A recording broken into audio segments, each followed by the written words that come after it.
No solo nosotros los mayores tenemos esos problemas que nos llevan pues a ir a acudir a un psicólogo, sino también los pequeños. Por ello pues se cuenta con el profesional, con el psicólogo infantil, como es el caso de ella, de la psicóloga de Patricia Domínguez, que recordamos que junto con José Antonio Casas, ambos pues están al frente del Centro de Psicología y Logopedia SILOG en Avenida Miguel Mancheño número 6, y cada semana pues colaboran con nuestro programa, con nuestro magazine, en este espacio que denominamos El Diván. Hoy nos visita Patricia. Buenos días, Patricia. Hola, buenos días. Como bien decíamos, los peques, los más jóvenes, también, a lo largo de su vida, pues pueden tener algún que otro problema que esto les lleve, a acudir a un especialista, a un profesional como vosotros. Sí, exacto. Puede ser por multitud de motivos, ¿no? O causas muy diversas, que no hace falta que el niño esté pasando un problema, ¿no? Que nosotros consideremos ya muy extremo, muy grave, ¿no? Pues no sé, por comentar alguno, así que a lo mejor lo que haga es mejorar la calidad de vida tanto del niño como de la interacción o de la relación familiar. Puede ser, por ejemplo, pues dificultad de aprendizaje o niños que se agobian mucho estudiando, no aplicar técnicas de estudio, problemas de conducta, que hay muchísimo miedo en los niños, una situación de separación de los padres, que pensamos que a lo mejor los niños, que quien lleva la carga, ¿no?, del sufrimiento y demás son los padres, que los niños intentamos ocultarles, pero los niños sufren también esa situación, ¿no? Y muchas veces a lo mejor es orientación a los padres, que aunque trabajo con los niños, pero también muchas veces parte del tiempo de las sesiones es dedicada a los padres, ¿no? Claro. Algunas pautas, orientaciones, porque muchas veces vienen muy perdidos, ¿no? Como desesperados ya de decir, mira, lo he probado todo, ¿qué hago? ¿Por dónde tiro? ¿Estoy haciéndolo bien? ¿Estoy haciéndolo mal? En fin, que no hace falta que la situación esté ya descontrolada, ¿no? O que esté al límite, sino que bueno, se puede poner remedio antes y evidentemente cuanto más dejemos pasar el problema, ¿no? y más tardemos en solucionarlo, evidentemente el pronóstico siempre va a ir empeorando y la solución va a tardar más, ¿no? Va a durar, o sea, va a tardar un poco más de tiempo por ejemplo, más de tiempo de terapia, ¿no?, o de tratamiento, en conseguir una solución, ¿no?, ya definitiva. El trabajar con los pequeños, hay que tener un tacto, ¿no?, especial. No sé si el lenguaje también es diferente al que soléis utilizar con los mayores cuando llegáis a hablar con los más pequeños. Claro, los niños, por ejemplo, como dices, aparte de tienes que entrar un poco en su terreno, llevártelos al tuyo sin que ellos se den cuenta, usar más el aspecto lúdico, ¿no? Los dibujos, los juegos, el que los niños no saben, tenemos que usar técnicas o distintas estrategias para sacar información a los niños, porque los niños no saben expresar sus emociones, sus sentimientos, así como nosotros, ¿no? Por ejemplo, decir, mira, me siento mal porque mira, es que el otro día ellos a lo mejor se encuentran mal, tienen esos problemas de conducta, y a lo mejor cuando los padres hablas con ellos, la típica respuesta es, sí, yo sé que lo he hecho mal, pero es que no sé qué me pasa, es que no sé controlarme, es que los niños no saben identificar. Muchas veces a los adultos también nos cuesta, nos encontramos mal, no sabemos por qué, pero tenemos esas reacciones a lo mejor de ira o de enfado o de tristeza, y no sabemos qué es lo que nos está causando eso. Y no sabemos expresar. Los niños, pues imagínate que no saben identificar incluso ni reconocer que su conducta está siendo un poco o está saliendo fuera de contexto, ¿no? Entonces, pues sí que hay que llevar otro trato, otro lenguaje. No se puede razonar tanto muchas veces con los niños, hay que usar más el tema conductual, ¿no? Refuerzos, castigos, ¿no? Entonces, pues bueno, depende de la edad, pues ya tú puedes ir ya profundizando un poco en lo cognitivo, ¿no? El que exprese sentimientos, el que tú le puedas hacer entender o ver distintas posturas, anticipar situaciones, en fin, eso va según la edad, ¿no? Muy bien. Pues esperamos que este programa, El Diván, ya llevamos algún tiempo, ¿no, Patricia? No pues sí. Cuando comenzamos, a ver si yo me voy aquí a los programas que tenemos. Bueno, pues creo recordar que en 2013, octubre de 2013. Exacto, sí, digo, yo creo que fue eso, final de verano de... Sí.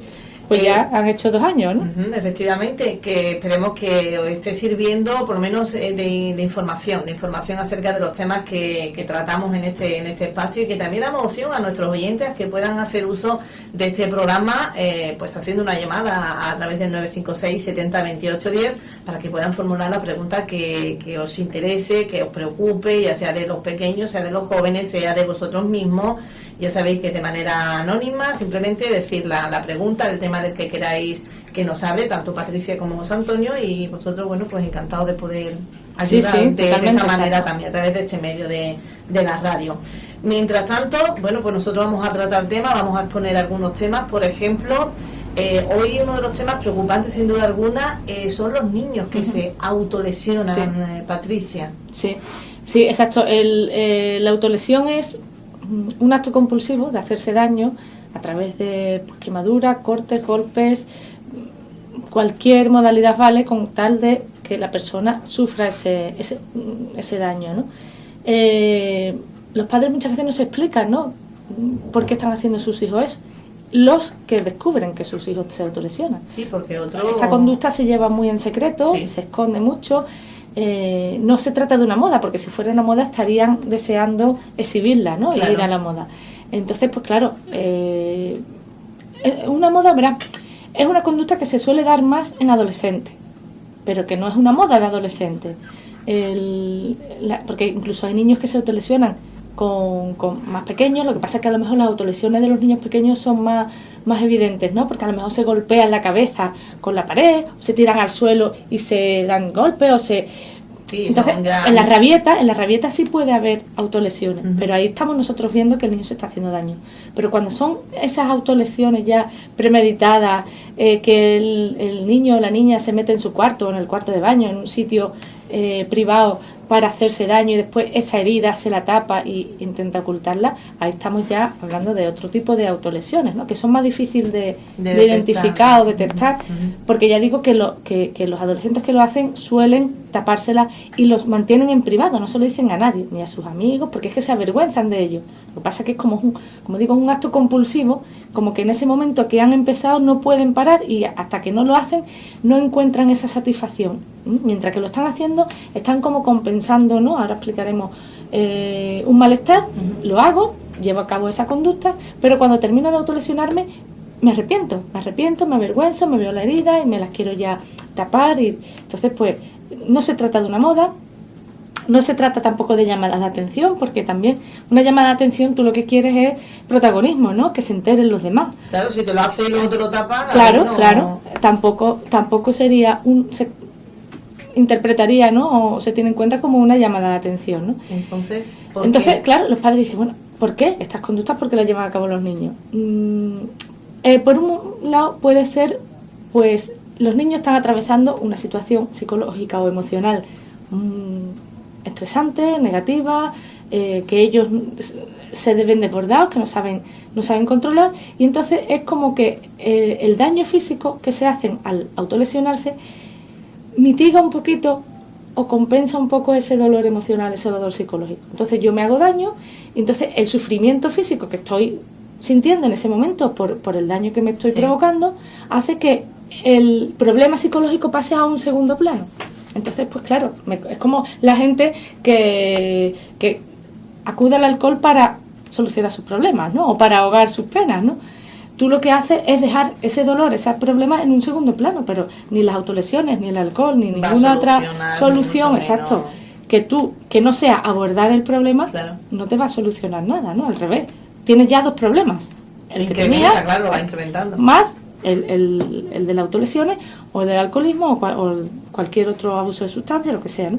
Entonces, ese sería principalmente el motivo general, que casi todos los que se autolesionan encuentran como esa gratificación, esa satisfacción en autolesionarse, para compensar ese malestar, ese sufrimiento psicológico. Cojo y me lesiono físicamente, y entonces pues como que ese sufrimiento o ese problema lo dejo un poquito apartado, y entonces ya estoy más atenta al dolor físico. una vez que ya pasa, evidentemente, pues claro, se dan cuenta, se arrepienten, y yo porque he hecho esto, pero bueno, en ese momento es como cualquier otro acto compulsivo, estamos diciendo, ¿no? Claro, con muchísima impulsividad. Y ya claro, está. tiene un componente muy alto de impulsividad, donde empiezo, no me pienso en las consecuencias. En este momento lo que quiero es pues tranquilizar esa angustia que tengo, y la única forma es pues hacerme daño. También, por ejemplo, otra situación parecida, lo que pasa que no es autolesión, pero sí es un acto compulsivo para compensar un poco el problema emocional, son los atracones de comida. Las personas que a lo mejor acuden a la comida porque encuentran una satisfacción que alivia un poco ese dolor psicológico, ¿no? Entonces, pues, claro, este es otro tipo de respuesta. En el fondo lo que tenemos que trabajar con la persona no es solo que controle las conductas autolesivas, sino que aprenda a solucionar, a afrontar el problema y a buscar otro tipo de soluciones, ¿no? Que no sea esta en concreto.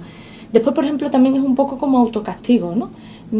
Personas que a lo mejor se sienten rechazadas en el ámbito social, y entonces como una especie de que yo no me he portado bien, o yo no he hecho bien, o yo no me merezco estar en ¿no? Porque tienen una autoestima muy baja, siempre se están culpabilizando de todo, y entonces también es una especie como de castigo por no haber conseguido esto, por no haber hecho lo otro. Pues ahora es como si yo estuviéramos aplicando un castigo físico, pero a nosotros mismos.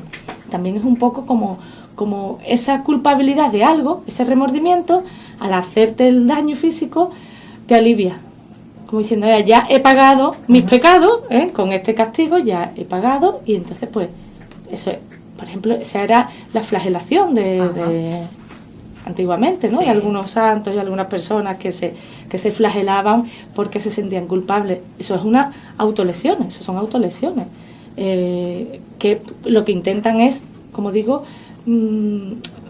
limpiar, ¿no? esa culpabilidad o esas conductas que para nosotros hemos cometido algún error, y entonces pues con esas autolesiones o esas agresiones hacia nosotros es como si nos estuviéramos nosotros castigando. Ya hemos recibido el castigo, pues ya hemos superado todas esas conductas negativas, llámala pecado, llámala conducta negativa, llámala como quieras, pero que para nosotros nuestro remordimiento no nos deja, ¿no? Y que pensamos que somos responsables y culpables, entonces como una especie de forma de limpiar esa culpabilidad, ¿no? En definitiva, los niños que se autolesionen suelen tener una autoestima muy baja, muy baja. Niños que a lo mejor pues el entorno social pues se ven un poco como desplazados, aislados. No sé si es porque a lo mejor ellos con las conductas se tienden a aislar, o porque directamente tienen problemas de habilidades sociales y hace que también se sientan rechazados socialmente, y entonces claro, no tienen un apoyo social donde ellos se encuentren arropados, se encuentren a lo mejor apoyados, ¿no? o encuentren su sitio, sino que se ven como una pieza sobrante en todos los contextos, ¿no? ¿Cuál, por ejemplo? Porque los padres decían, bueno, ¿yo cómo me puedo dar cuenta de este tipo de conductas los niños, ¿no? Mi hijo, porque a lo mejor cuando se vienen a dar cuenta los padres o empiezan a descubrir este tipo de conductas, incluso ya tiene el brazo, por ejemplo, tiene muchísimas heridas ya cicatrizadas y lleva ya un tiempo haciéndolas, ¿no? Pues, por ejemplo, adolescentes que, aunque eso también hay que tenerlo un poquito en cuenta, en el sentido de que, iba a decir, adolescentes que se aíslan, pero ¿qué adolescente no se aísla? ¿Qué adolescente no se mete en su habitación? Sí. Que esto hay que analizarlo. Y no sabes tampoco lo que están haciendo, lo que están... Que esto hay que tenerlo en cuenta, o estos criterios hay que valorarlo en función de otros más y en función de un contexto, no de manera aislada. Porque digo, cualquier adolescente se aísla, escucha música o que con sus cascos se meten... Sí, necesitan estar solo en su mundo. Su intimidad y entonces pensamos ya que porque se aísle ya se van a autolesionar. Pues, pero por ejemplo, eso más otra serie de aspectos, ¿no? Por ejemplo, que se aíslen, que siempre suelan vestir de manga larga, brazos y piernas cubiertos. Aun siendo, por ejemplo, claro, ¿no? Un tiempo en el que... Aunque haga mucha calor. Y siempre van de manga larga, incluso a lo mejor le vamos a decir un día porque por ejemplo también otro aspecto, que no se cambien delante de la gente, pero también los adolescentes empiezan con el pudor, con la vergüenza, que también a lo mejor de estar bañándome o desnudándome delante de mi madre, de buena primera milla me da vergüenza que me vea y empiezo ya yo con mi intimidad. Entonces, si, a lo mejor ya no te digo desnudarse, pero incluso ni quitarse la Rebeca o ni quitarse, descubrirse los brazos o las piernas delante de, por ejemplo, familias cercanas, como puede ser la madre, el hermano o la hermana. Ahí también podríamos empezar a sospechar, decir, bueno, vale que no te desnudes, ¿no? O que no te bañes delante mía. Pero ¿por qué no quieres quitarte, no? Claro, pero es que incluso en casa, hasta por la noche, no te veo nunca en tiranta, ni en pijama o en ropa a lo mejor de que te vas a ir a duchar y vas a lo mejor en ropa ligera y que se te ven los brazos. No, es que siempre observamos que están tapadas. Brazos, piernas, ¿no? La zona que es donde más se autolesiona, que son, como digo, los brazos o las piernas, puede ser sospechoso, puede empezar a ser también sospechoso. También, por ejemplo, adolescentes que les guste mucho o incluso tiendan a reunir objetos punzantes, afilados, como tijeras, pinzas, cosas que puedan, cuchillas de depilar, de afeitar, y que digan, bueno, y este interés bien, ¿no?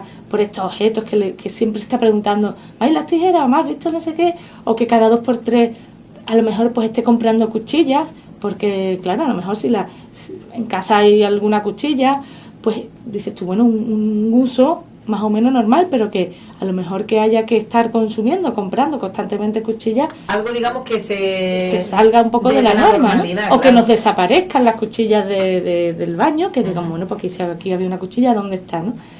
Entonces ese tipo de situaciones también puede ser otro alarma, otra situación que tenemos que tener signo, ¿no? De que en cuenta, alertados. Claro, que tenemos que tener cuidado. Esa sería más o menos la situación, y sobre todo niños o niñas que se aíslan del grupo, no quieren salir, están aislados totalmente del grupo, ¿no? Ellos evidentemente saben en qué sitios se autolesionan para que no se les vea. Que digo brazos y piernas porque a lo mejor para ellos es lo más cómodo de acceder. Pero que también puede ser la barriga, puede ser cualquier otra zona, pero bueno, brazos y piernas es... No, habitualmente no es donde... Claro, porque tú tienes que usar la otra mano, entonces tiene que ser un lugar que sea poco visible o que sea de fácil, que se pueda cubrir fácilmente, y aparte, por ejemplo, yo en la espalda no me puedo claro, que te sea controlar, más fácil acceder, ¿no?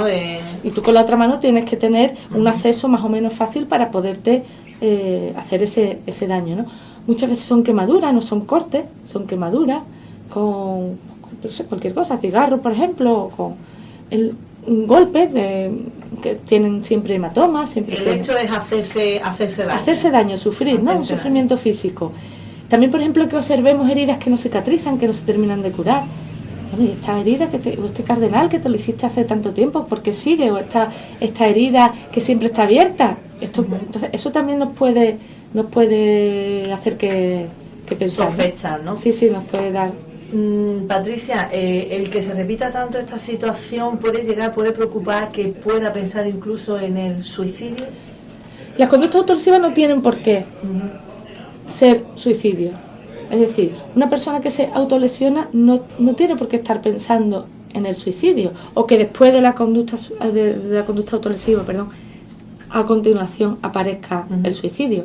Pero sí que tenemos que tener en una situación delicada porque, por ejemplo, puede desembocar el suicidio en el sentido de que el sufrimiento sea tan grande que la conducta autolesiva a lo mejor no te compense o no te calme ese problema, ese dolor psicológico, y entonces pues ya la siguiente respuesta pueda pensar o aparecer el pensamiento o la intención suicida. Pero que no tiene por qué que una persona que se autolesiona directamente se vaya a suicidar. Son aspectos totalmente diferentes.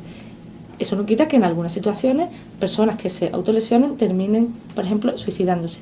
También otro riesgo que tenemos que tener en cuenta, por el que también aparte es muy delicado esta conducta, es que a lo mejor piensen que se van a hacer menos daño del que ellos creen, y al final a lo mejor, pues mira, la herida se puede infectar y podemos agravar la situación. A lo mejor yo me hago un corte y me quiero cortar, y a lo mejor el corte es más profundo de lo que he pensado, he tocado una vena y te desangres. Y te puedas exactamente. Entonces, que el descontrol, ¿no? O la falta de conocimiento. Sí, no saber hasta dónde... Claro, eso sí puede ser peligroso y terminar, pues, en una situación... Exactamente, ¿no? Pero en definitiva, hombre, es una conducta evidentemente que no se debe dejar pasar, que en el momento que se descubra hay que tratarla. Ya después, la forma de tratarla de cada uno es distinta, porque tenemos que analizar el problema y bueno, empezar a trabajarlo. Pero que van a intentar engañar, como los que tienen problemas, los que padecen la anorexia, ¿no? Que también saben la gravedad del problema, pero siempre están engañando. No obstante, conozco casos en los que se ha descubierto las autolesiones, hemos trabajado las autolesiones, sí, yo ya no me lo hago más. A lo mejor te enseñaba los sitios donde se le descubrieron las primeras autolesiones. Mira, no tenía nada, claro, pero ya en se descubrió en otro sitio. Es decir, que son conductas que aunque se estén trabajando, no podemos relajarnos. Tenemos que estar siempre pendientes y siempre alertas y con mucha supervisión porque es que aparecen ellos mismos, se engañan a ellos mismos o nos quieren engañar y parece que la única solución o la única forma en la que ellos encuentran esa compensación, esa tranquilidad, es autolesionándose, ¿no? Y es como lo cogen ya como un hábito. Si yo la primera vez que me lo hice me calmé, ya la siguiente vez que me encuentre con esa angustia, con esa ansiedad, voy a recurrir a esta conducta, ¿no? ¿Es muy largo el proceso, el tratamiento con estos adolescentes? Depende también del tiempo que lleve autolesionándose, lo que decía antes. Sí. Cuando un problema aparece, depende del tiempo que... Claro, nos demos cuenta pronto, pues es como todo. Pero a lo mejor no la conducta autolesiva, sino el problema que está generando esa conducta. ¿Qué tiempo lleva instaurado o lleva el niño sufriendo padeciendo ese problema? Pues cuanto más tiempo lleve en la vida del niño ese problema, más trabajo va a costar solucionar no solo la conducta autolesiva. La conducta autolesiva es una consecuencia o un efecto de ese problema. Pero claro, nosotros tenemos que atajar el problema, no solo la conducta autolesiva. Bueno, atajando el problema se solucionaría. Evidentemente, claro. Tenemos que ir controlando, pero no tenemos que centrarnos en la conducta autolesiva. Tenemos que ir controlando, supervisando que no se repitan más ese tipo de conductas, pero también intentando pues enseñar distintas estrategias o formas de afrontar situaciones o solución de problemas, de relajación, controlar la ansiedad, en fin, de cada uno, ir viendo cómo se puede, a lo mejor, no solo para este problema en concreto, sino otro problema que nos venga, porque a lo mejor la persona ha solucionado ese problema o ha desaparecido esa situación estresante, dejo de autolesionarme. Pero yo no he dejado de autolesionarme porque lo haya superado. He dejado de autolesionarme porque el problema ha desaparecido. Vuelve a haber otro... Claro, en el momento en que vuelva a aparecer otra situación, otra estresante, vuelve de nuevo. Puede aparecer perfectamente la conducta autolesiva, ¿no? Es complicado, pero bueno, se puede controlar, sí. Vale, muy bien. Eso sí, siempre acudiendo a profesionales. Claro, evidentemente, porque aparte pues los padres también muchas veces se ven muy muy perdidos. ¿Y esto por qué lo está haciendo? ¿Yo qué puedo hacer? No, le riño, le castigo, no le digo nada. Claro, se pierden muchas veces. Bueno, pues para ello contar con profesionales, como bien decíamos, que sabrían cómo trabajar con ese chico. Como decíamos, más que nada se dan en los adolescentes, porque los niños pequeños, como bien decíamos, suele suceder con las rabietas, y eso lo se ve. Sí, son más visibles todas las conductas. Ya los adolescentes tienen su capacidad cognitiva, ya su tipo de pensamiento le hace a lo mejor pues que lleve a cabo conductas mucho más encubiertas y más, en fin, el engaño, en fin, que sí, se diferencia. Sobre todo, además, en la edad de la etapa de la adolescencia, porque hay muchos cambios, muchos altibajos de personalidad, ¿no? De que todavía que no te encuentras tu sitio, no te encuentras o no te sientes valorado ni aceptado, te sientes incomprendido de tus padres, del mundo, y entonces pues claro, hay muchas decepciones, muchas frustraciones que muchos no saben tolerarlas o llevarlas o levantar cabeza y seguir para adelante, sino que se hunden y bueno, llevan a lo mejor a cabo soluciones que no son las más adecuada. La más adecuada. Bueno, pues para eso están ahí los padres, no para que estén tampoco tan pendientes, porque los jóvenes, como decía, quieren también su espacio y no quieren tampoco, ¿no?, a los padres encima, sí, a cada 2 por 3. Y el besito que me deje. Hay que ver lo que se cambia, ¿eh? El otro día estaba hablando con unos amigos y estaba diciendo, hay que ver que la voy a recoger al instituto y le voy a dar un beso y me dice que no, eso no me lo vuelvas a hacer. Digo, déjala, que ya volverá a darte el beso, me irá a buscarte, ya volverá. Pero yo a mi madre nunca le he negado un beso ni en el instituto. Digo, bueno, pero cada adolescente tiene una interpretación, una vivencia, una experiencia. Y además una niña todavía más, ¿no?, más independiente, y viene mi padre y ahora a mi padre le tengo que dar un beso, que vergüenza, pero bueno, después ya te pasa el tiempo y te ríes, miras y si tú vayas, qué tontería hice yo, ¿no? Claro. O de que tú vas con tus padres, tú vas 2 metros más para adelante de tus padres, que no te acerques, yo como si fuera sola y dame la mano, que no, uy, parece que te van a Entonces, esas son conductas normales, ¿no? Hay que tomárselo con un poco de humor, casi, si podemos. Y bueno, eso pasa, ¿eh? Eso se les pasará. Claro, además, si notamos que después en casa son cariñosos, se acercan, el que lo hagan en casa, en la calle, no es que estén renegando de nosotros, es que es una etapa que la mayoría hemos pasado. Y si nosotros en su momento no lo hicimos, no significa que nuestro hijo no lo tenga que hacer también. Claro. Que bueno, que es son una conductas personalidad diferente, o que se lleve la misma sangre. Que es pasajero. Muy bien. Bueno, vamos a hablar de otro tema, en este caso de los más pequeños, y según un artículo que aparecía hace ya unas semanas atrás, Patricia, en la que una colega tuya, decía, o el titular de esta noticia, referente al comentario de ella, que los niños no deben de ver la televisión antes de los 7 años. Me llamó la atención ese titular de esa noticia y me dije, oye, pues lo preguntamos a Patricia, a ver si está de acuerdo con la colega. Bueno, en parte, en algunas cosas he leído el artículo, en algunas cosas sí, en otras cosas, pues bueno, es como todo. No podemos poner unas normas no se puede o no se... Bueno, vamos a decir los efectos que tiene el ver la tele antes, y entonces ya está en nosotros, o en recomendar que, mira, que es preferible hacer otras cosas mejor que ver la tele, pero eso de poner, por ejemplo, tantas pautas, hay que ver la tele 20 minutos. Se terminó, apagado todo. Tampoco se trata de... Es una cosa de irlo aplicando con 2 dedos de frente, con lógica y sobre todo adaptándonos a las circunstancias. Esta situación de no se puede ver la tele menor de 7 años. Hoy día, quítale tú la tele a una familia donde trabajen los dos, tengan, o a lo mejor trabaje uno de ellos, pero el otro tenga que llevar a una actividad, recogerlo. Y le quitan la tele al hermano, por ejemplo, de menos de 7 años que está en la casa, que ya terminó sus tareas, que ya ha jugado, que ya... Es que se ven un poco, porque muchas veces la tele hace de nani, ¿no? De cuidadora de los niños. Pero que ¿quién no ha recurrido a la tele cuando ha tenido cosas que hacer? Y no ha podido, no ha tenido... Y además ve el único consuelo, la única salida que al niño lo mantiene un poquito embobado en la tele. Y todos hemos crecido viendo la tele. Y a ninguno se nos ha alterado el sistema nervioso ni ningún otro sistema. En este artículo sí que estoy de acuerdo en muchas cosas, pero bueno, que no hay que llevarlo todo como una receta, ¿no? De 20 minutos, no sé qué, 2 días a la semana. Y hay que ser un poquito lógico, flexible, como digo, exactamente, y flexible, ¿no? En este artículo se comenta que los niños no deben ver la televisión, los menores de 7 años, porque afecta, digamos, en ese momento o hasta esa edad, el sistema nervioso y el resto de sistemas se están terminando de completar, y entonces parece como que una estimulación exclusivamente visual y auditiva como que interfiere en el desarrollo normal del resto de los sistemas. Que el niño a esas edades necesita explorar el medio, pues mediante todos los sentidos y mediante sus extremidades, piernas, brazos y demás.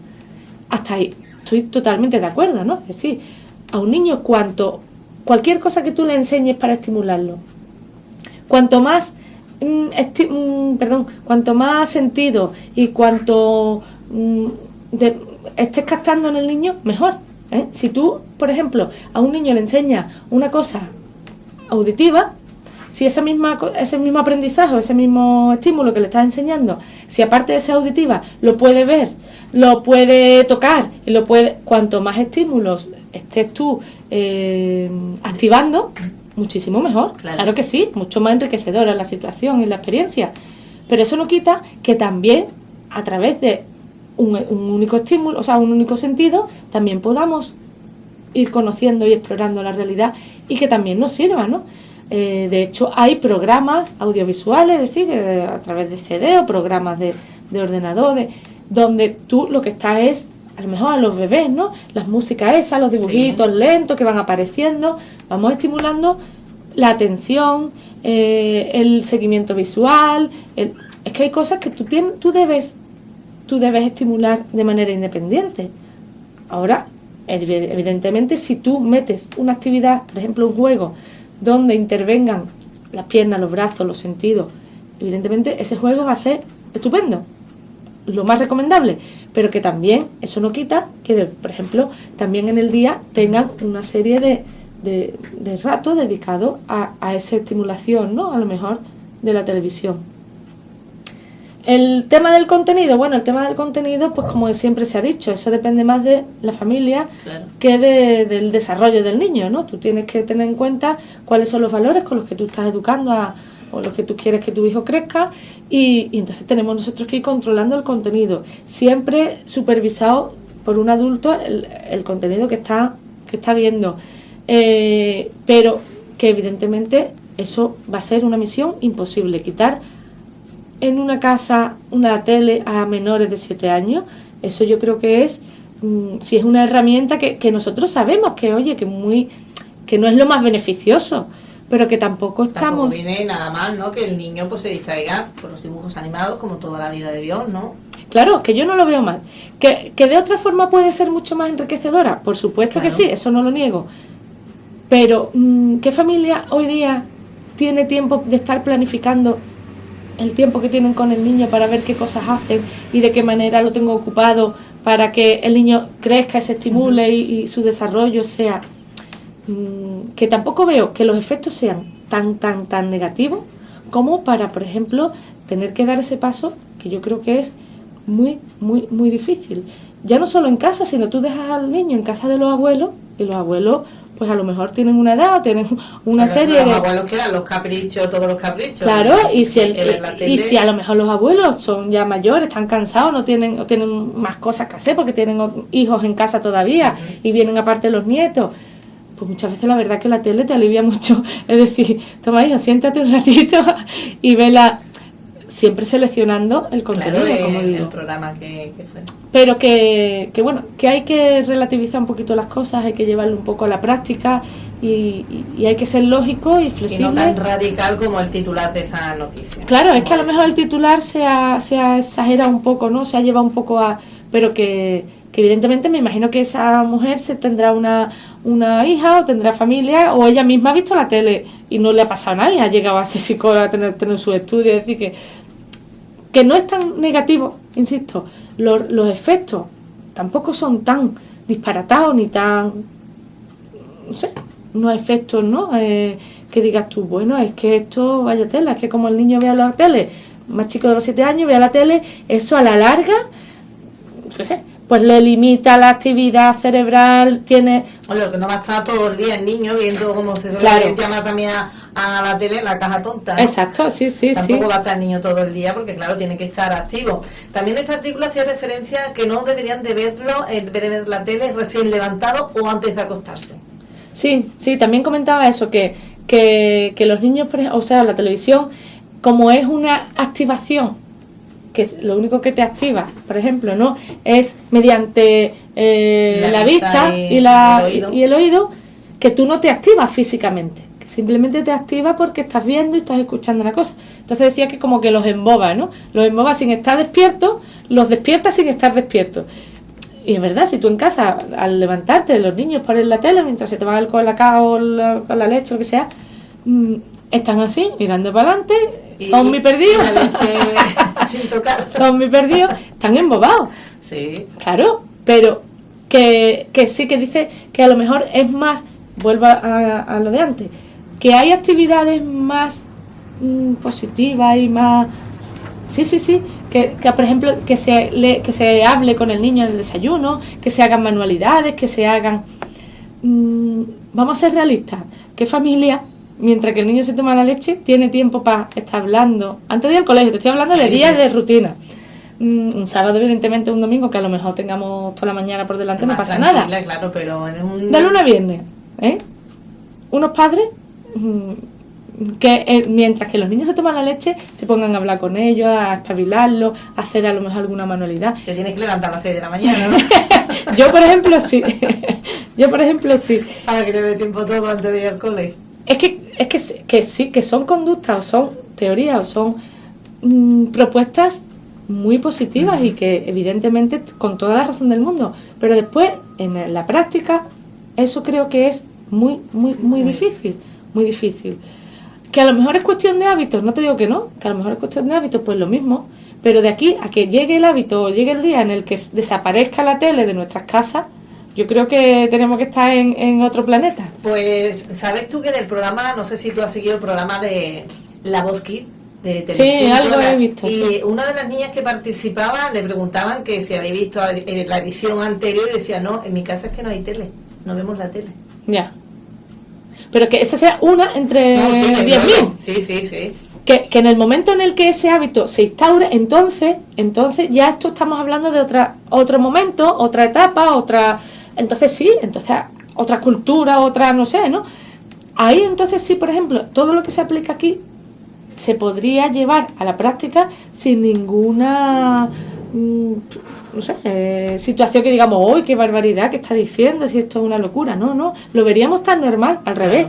Te hablarían, oye, pues yo me acuerdo cuando antes poníamos la tele y estábamos mirando, ¡ay, sí, no me digas! A lo mejor eso sería lo que... Pero hasta que llegue esa situación, yo creo que tiene que pasar mucho tiempo. Mientras, tenemos que la persona que esté más de acuerdo con esta teoría, que intente aplicarlo más, y la que a lo mejor le vaya bien, como lo está haciendo, que lo intente. Ahora, que radical en estos asuntos es imposible, porque vienen las prisas, vienen el estrés, y es imposible, es imposible. Y repito, que puede ser la forma que se expone mejor, no lo dudo, pero que las consecuencias los efectos tampoco son tan incapacitantes, tan limitantes, tan graves como para, por ejemplo, claro, ir contracorriente. Es que tú a lo mejor si tú quitas la tele de tu casa, tú vas, es que casi que te obligan, te crean esa necesidad. ¿No has visto la tele? Sí, yo es que no tengo tele. Ay, no, pues es que te crean esa necesidad. Tú eres el bicho raro, entre comillas, ¿no? Que no tengo tele, que yo no veo estas cosas en la tele.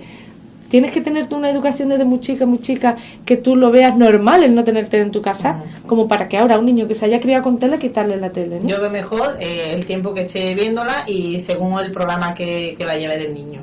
Es lo único que yo tendría en cuenta. Sí. El horario como el tiempo. Ya. El horario, los programas en sí y el tiempo que vaya a estar. Lo de, por ejemplo, también lo de, como comentas, de verlo por la noche, también es otra cosa que dice que activas, ¿no? Te activa el sistema nervioso y demás, ¿no? Esas imágenes, a lo mejor muchas veces excitantes, pero también depende de lo que veamos. Si vemos una cosa tranquilizante y relajante, a lo mejor eso le ayuda a conciliar el sueño. Pero bueno, que si también podemos pasar sin ver la tele por la noche, eso es más fácil a lo mejor. Cenamos, hacemos en la cama cualquier actividad de leerle un cuento, rezar, cualquier cosa que le vaya a ellos ya reduciendo la actividad y tranquilizándolo, eso es mucho más fácil, porque ya en la noche no hay tanta bulla de corre que llegamos tarde, sino, venga, que tardamos 10 minutos más o 10 minutos menos en dormirnos, no pasa nada, y ya vamos nosotros más relajados. Ahí sí es mucho más fácil hacer este tipo de seguir este tipo de pautas, ¿no? Pero en el resto yo creo que va a ser complicado. Muy bien. Bueno, teníamos otro tema pendiente, pero yo creo que nos vendría bien más adelante, si te parece bien, sí. Patricia, en el próximo programa en la que ella, Patricia Domínguez, esté con nosotros, porque recordamos que la próxima semana, el próximo martes, estará José Antonio Casa, que me imagino que uno de los temas, con motivo de la proximidad de esa efeméride del 25 de noviembre, Día Internacional contra la Violencia de Género, pues toquemos ese tema si a José Antonio cree conveniente. Vamos a recordar a aquellas personas que quieran pues hablar ya en persona con Patricia, con José Antonio, acudir a la consulta, pues lo puedan hacer bajo cita previa a un número de teléfono que ahora Patricia nos recordará. Sí, el 956 70 36 55. Recordamos, Centro de Psicología y Logopedia SILOG, en Avenida Miguel Mancheño, número 6. Pues Patricia, gracias por estar aquí con nosotros una semana más y te esperamos la próxima. A vosotros. Gracias, Aquí estaremos. buenos días.